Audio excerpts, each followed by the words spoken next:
hay reformas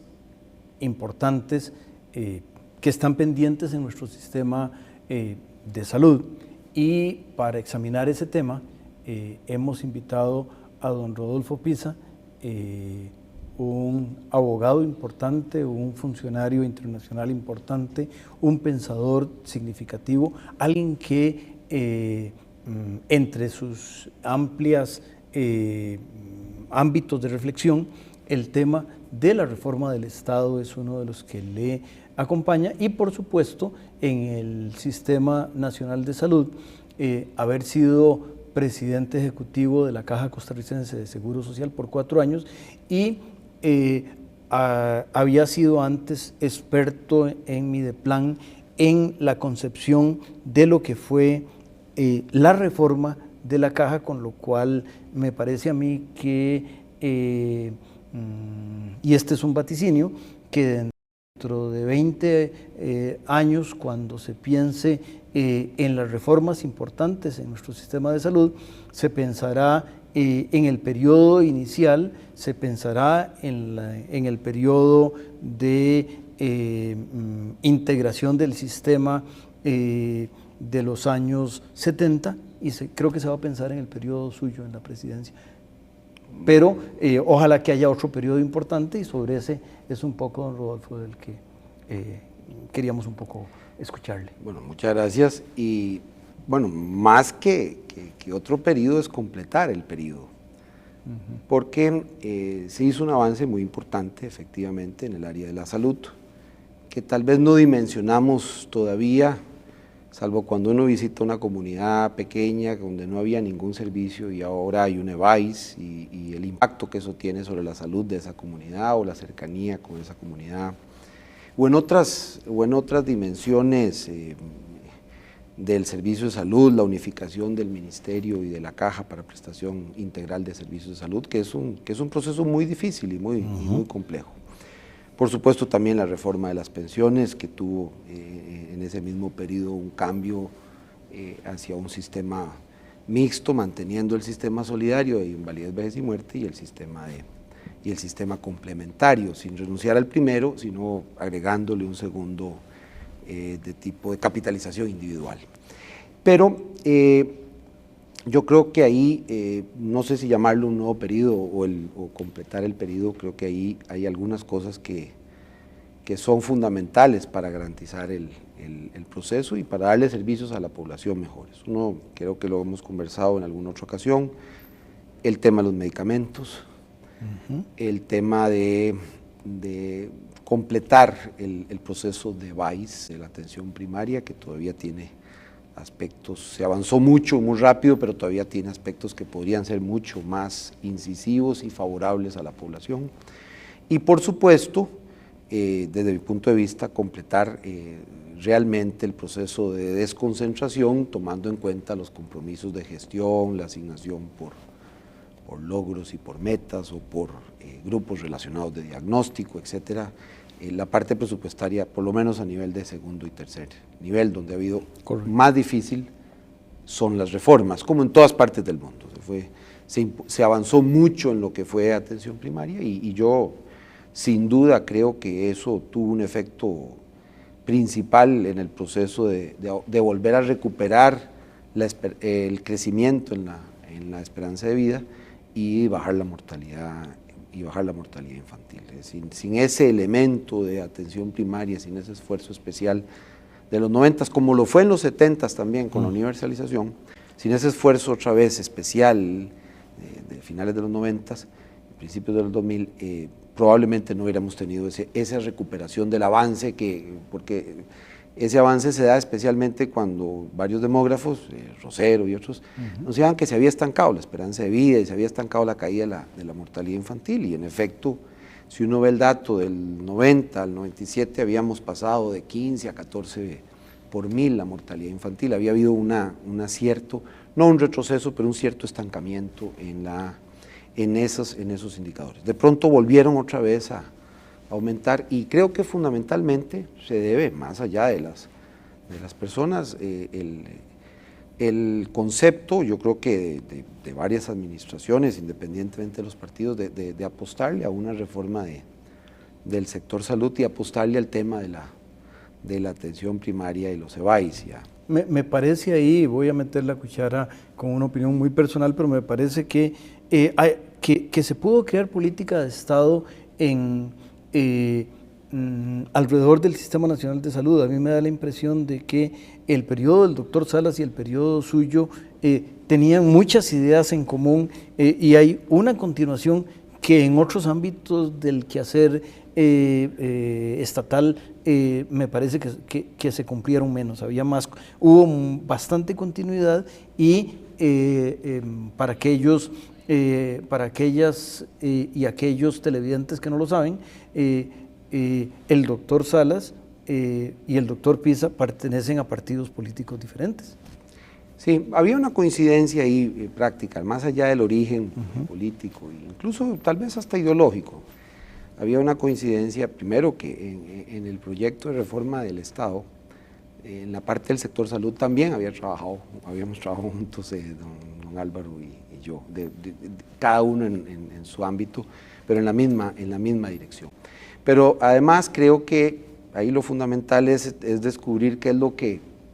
tenemos en común y no destacar qué es lo que nos diferencia y apostarle a lo que tenemos en común, porque al fin y al cabo los procesos de salud, como educación, de infraestructura y otras áreas del país, pero especialmente en salud y en educación, no se pueden construir cada 4 años, hay que construirlos a lo largo de un periodo y ser consistentes en ese periodo. Uno le puede poner los matices en cada administración, o acelerar un poquito más o desacelerar el proceso, pero no puede cambiar la hoja de ruta radicalmente porque el costo sería muy grave y no sería sostenible.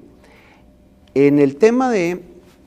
particularmente, por ejemplo, en ese tema de los EVAIS, el país pasó de tener apenas de las clínicas en las zonas rurales, algunas se convirtieron en EVAIS, pero sobre todo de pasar en muy pocos años, de tener prácticamente, no tener EVAIS, a pasar en apenas unos 5 años, llegar a tener más de 840 EVAIS. Quiere decir que, sobre todo porque el impulso es importante en el 97 y después también, obviamente, en el periodo medio de los 4 años, hay un impulso también muy importante. 96, 97, del 96 al 2002 hay prácticamente un crecimiento a un ritmo casi de 150 EVAIS por año. Y eso permite, o más de 100 EVAIS por año, eso permite llegar a muchos núcleos de población que antes no tenían ningún servicio. En algunos casos a mejorar el servicio que se tenía y en otros casos a llevar servicios a zonas que no tenían ningún servicio de salud. Creo que ese proceso, que todavía debía avanzar. ¿En qué línea, y me parece que ese es uno de los puntos donde usted ha reflexionado, en qué ámbito debería avanzar? Bueno, ahí hay que tomar en cuenta algunas particularidades. En las zonas donde no hay acceso a una clínica, por ejemplo, el EVAIS también debe dar servicios de salud curativa, no solo preventiva y no solo general, y atender emergencias. Bueno, entonces, en los lugares, por ejemplo, donde no haya clínica cerca, obviamente el EVAIS debe tener una dotación mayor o por lo menos tener más número de EVAIS por habitante. Eso se había pensado, digamos, se había determinado que para las zonas rurales serían 2.500 o 3.000 personas por EVAIS y que para las zonas urbanas serían 4.000 a 5.000. Bueno, yo creo que 2.000, 2.500 es poco, debemos avanzar ahí un poco más, especialmente para las zonas que no tienen un hospital de referencia. Sí lo tienen, pero que el costo de mandar a una persona de referencia es grave para la gente, no solo por el traslado y el tiempo, sino también que se pierde el contacto con la familia, el contacto con el trabajo que se tiene, el tiempo de recuperación, y los costos son mucho más altos para el sistema de salud de atenderlos en un hospital que atender esos problemas más directamente en la comunidad. Ahí creo que se puede avanzar bastante. Creo que en algunos casos el cuadro básico de medicamentos a nivel de EVAIS, por ejemplo, se puede tocar algunos otros que tienen una gran demanda y que un médico general los podría dar, digamos, todavía quedó como muy encasillado cuántos eran los que se podían dar a nivel de atención primaria y cuántos eran los de segundo nivel y de tercer nivel. Entonces hay mucha referencia que se tiene que dar exclusivamente porque el médico de atención primaria no le puede recetar ese medicamento, sino que lo debe enviar a un especialista. Bueno, hay algunos de esos medicamentos que yo creo que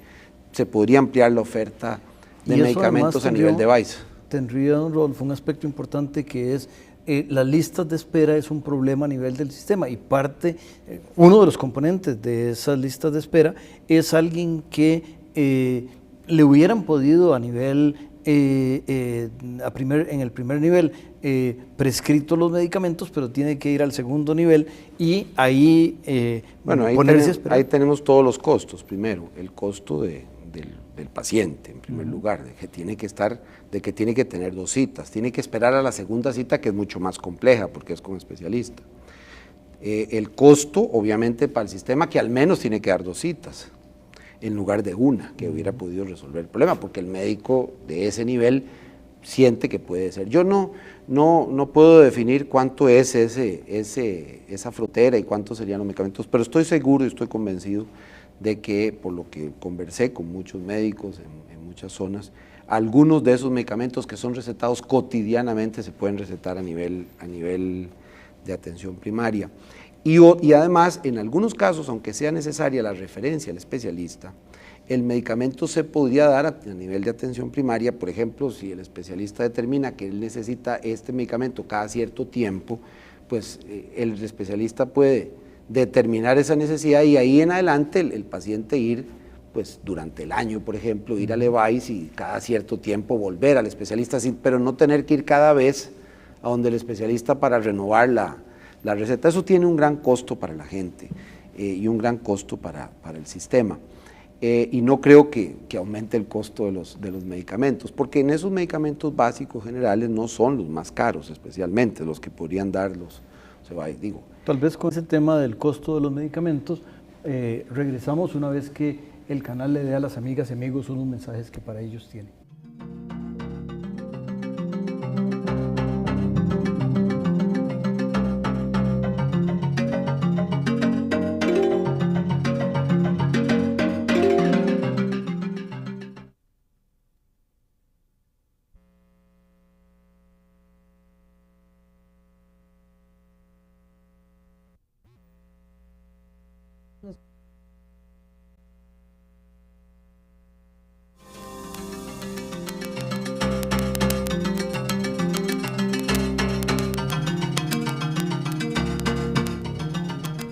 Conversamos, amigas y amigos, con el expresidente ejecutivo de la Caja Costarricense de Seguro Social, don Rodolfo Pisa, y nos estaba planteando un poco alrededor del tema de los medicamentos y las reformas pendientes en el sistema.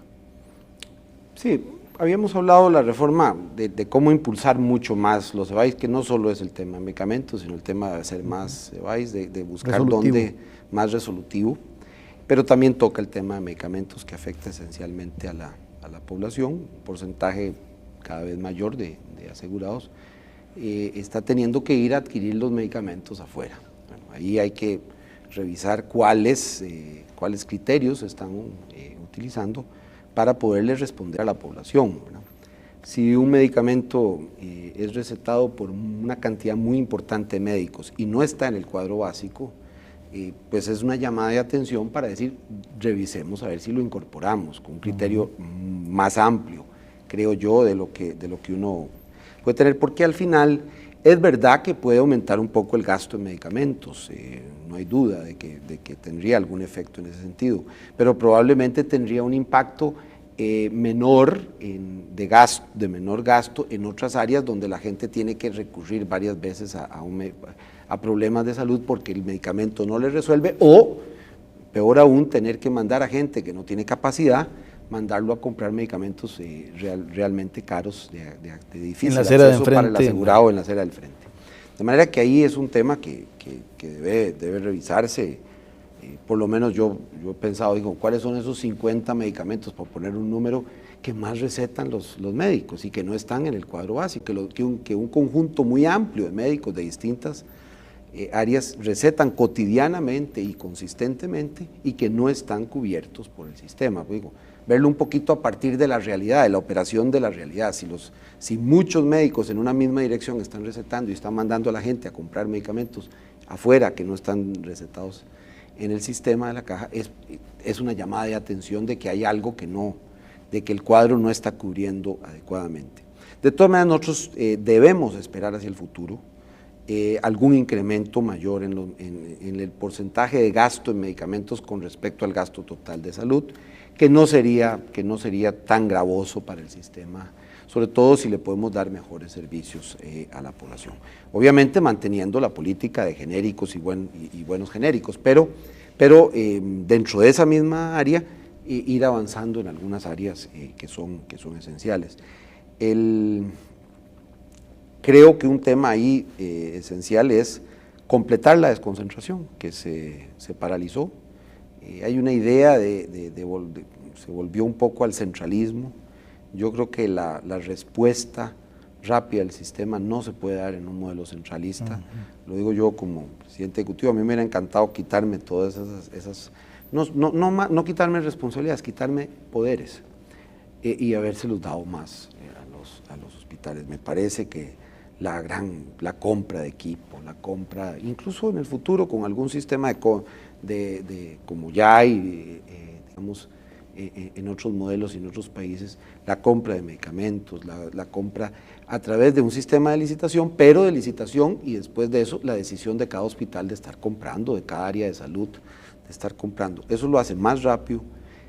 hace más difícil la corrupción porque hay menos escala, o sea, puede haber corrupción a nivel local, pero se puede resolver en ese caso y no afecta a todo el sistema. Y además lo hace puede darse una respuesta más rápida a las necesidades. La realidad es que el sistema burocrático, si centralizado, lleva que desde que se presenta la necesidad hasta que se toma la decisión, con la responsabilidad presupuestaria, etcétera, lleva mucho tiempo, muchas veces hasta 2 años, y entonces la respuesta llega tardía a las necesidades y además no siempre de acuerdo a las prioridades que cada centro debe tener. Obviamente esas prioridades eran haber impulsado mucho más lo que era la autonomía en el manejo del recurso humano, en el manejo, decidir si necesitan más enfermeras o más auxiliares de enfermería o si necesitan más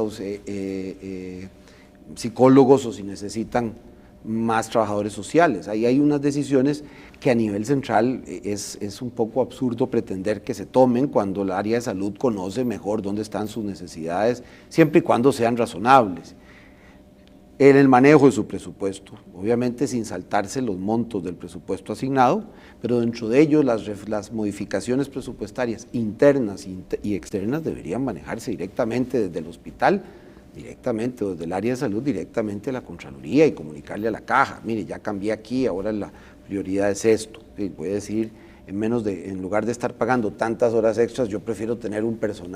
más personal en este área porque estamos pagando muchas horas y podríamos tener un médico más que al fin y al cabo puede servir más a atender esos temas y obviamente la contratación, que esos son los 3 temas. Y tal vez ahí acompaña una cosa, don Rodolfo, muy bien del sistema que se diseñó, que los compromisos de gestión van muy bien acompañados, es decir, de transparencia y también un poco hasta el mismo tema de las unidades de producción hospitalaria. Esos 2 elementos acompañaban muy bien en el diseño sobre la mesa de la desconcentración. Sí, pero ahí hay que ser consistente, hay que reconocer que en algún momento el tema del compromiso de gestión pasó a ser más, en la primera etapa tenía sentido que así lo fuera, más sin un aprendizaje que más un sistema real de asignación presupuestaria, pero obviamente después de ese periodo el ideal era llegar a un sistema de asignación relacionado con el compromiso de gestión y un compromiso real. Si no lo podemos medir todavía por grupos relacionados de diagnóstico, que es, digamos, el costo promedio de una intervención X, pues podemos buscar unidades de producción hospitalaria como eran fórmulas intermedias, o en el caso de las áreas de atención primaria, pues capitación, o sea, el número de habitantes, con algunos ajustes por necesidades de morbilidad, o etcétera, o zona rural, zona urbana. Pero aún con todo ese esquema, si el sistema, si no se pierde esa dirección, es muy probable que tuviéramos un sistema mejor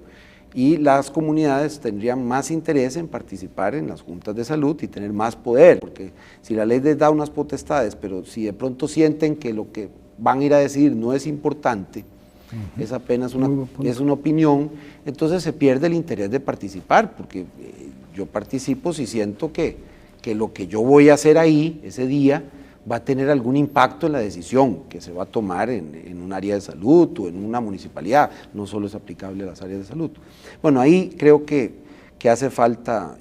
volver a coger ese guión. Si no se cree 100% en ese guión originalmente planteado, se puede cambiar, pero siempre que haya un guión coherente y que no se trate de actuar un poco casuísticamente, digamos, en función de las presiones de un momento determinado. Uno debe ajustarlo a las circunstancias del momento, pero más o menos mantener un cierto guión coherente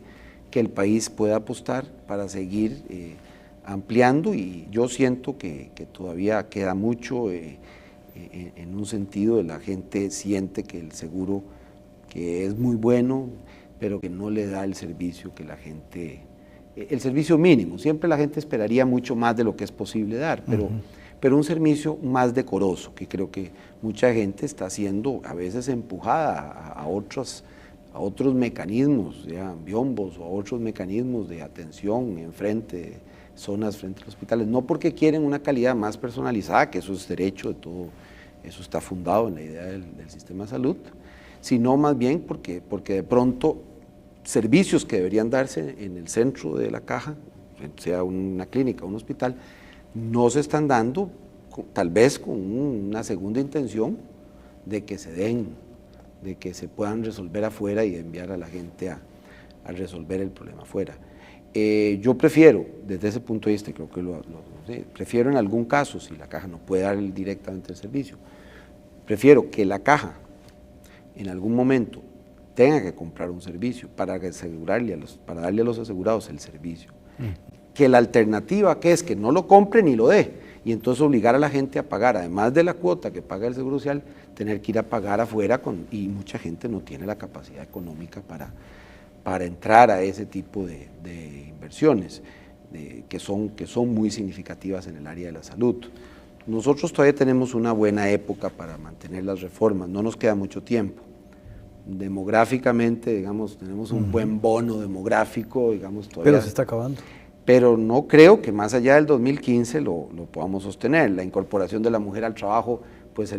que ha ayudado a ayudar a sostener el sistema, porque son más gente pagando por cuotas y la misma cantidad de gente usando el servicio. O sea, cuando eran una familia, el hombre solo pagaba el seguro y la mujer estaba más en la casa, pues había para esa familia un solo cotizante. Cuando hay una pareja cotizando, pues obviamente son dos cotizantes para la misma familia. Y además son familias incluso más pequeñas. Pero ese bono que tenemos, bien por la natalidad y la caída de la natalidad en los últimos años, que todavía no tenemos mucha gente adulta mayor y tenemos poca gente, menos gente en el nivel, digamos, de la infancia, se acaba porque dentro de un tiempo habrá cada día más gente adulta mayor que va a requerir servicios de salud que son mucho más prolongados, mucho más costosos y mucho más impactantes, y hay que estar preparados para esa etapa. Creo que todavía tenemos unos pocos años para tomar decisiones en esa dirección. Yo creo que el esfuerzo que vienen haciendo ustedes ahí en la Escuela de Economía y sobre todo en el área de pensar en eso, cómo ajustar el sistema para que la salud siga siendo pues una medalla que nos podemos poner los costarricenses con mucho orgullo. Todavía nos seguimos siendo nosotros el país de la América Latina que tiene la esperanza más alta de vida al nacer, y eso es una radiografía muy completa del sistema de salud, digamos. Si usted tiene si la esperanza de vida va creciendo es porque hay algo que se ha hecho bien en el área de salud. No solo en el área de salud, pero por lo menos algo está funcionando bien ahí. Se requiere también nutrición y otras cosas, educación. Pero fundamentalmente hay algo que se está haciendo ahí. No se debe perder ese logro que se ha tenido digamos, por no estar todo el tiempo repensándose y ajustando sin romper los principios básicos del sistema. Suena realmente como una reflexión madura, una reflexión cariñosa, porque se ve esa preocupación en el sistema y me parece que congruente con sus otras preocupaciones sobre la reforma del Estado. Sí, yo creo que sí. En algún momento alguna gente pensó que la reforma del Estado era que dejara de existir el Estado. Ese no es el objeto. Las sociedades necesitan a la empresa privada y necesitan al Estado. Y en áreas como en servicios como la educación y la salud, creo que ambos se necesitan. Es decir, ahí la idea es complementar, no vernos de espaldas, sino complementarnos. Pero es esencial. Y también en otras áreas de infraestructura, donde el papel del Estado es insustituible. Yo no puedo decirlo, como lo he dicho en muchas ocasiones, yo creo que es muy diferente que el Estado se meta empresario, que era una parte de la reforma del Estado, que no debe meterse empresario porque es un mal empresario. Eso es muy diferente a que el Estado se meta a apoyar en temas de educación o de salud o de infraestructura, donde es indispensable que participe junto con otros, pero no pretender que ahí no tiene un papel. Y si participa, debe participar eficientemente. Eso es muy importante y me parece que ahí van la mayor parte de sus preocupaciones. Sí, yo creo que el esfuerzo hoy de reforma del Estado, si en los años 80 tal vez teníamos más empleo público de la cuenta, para poner un dato. Pero hoy lo que no tenemos es tiempo para continuar con este programa y con eso tendremos que dejarlo, pero lo vamos a invitar en una ocasión posterior y les recordamos a las amigas y amigos que con estos... que el canal repetirá este programa el próximo domingo a las 6 de la tarde y que el próximo miércoles estaremos con un nuevo programa hecho con el mismo entusiasmo y cariño. Quédense con Canal 15.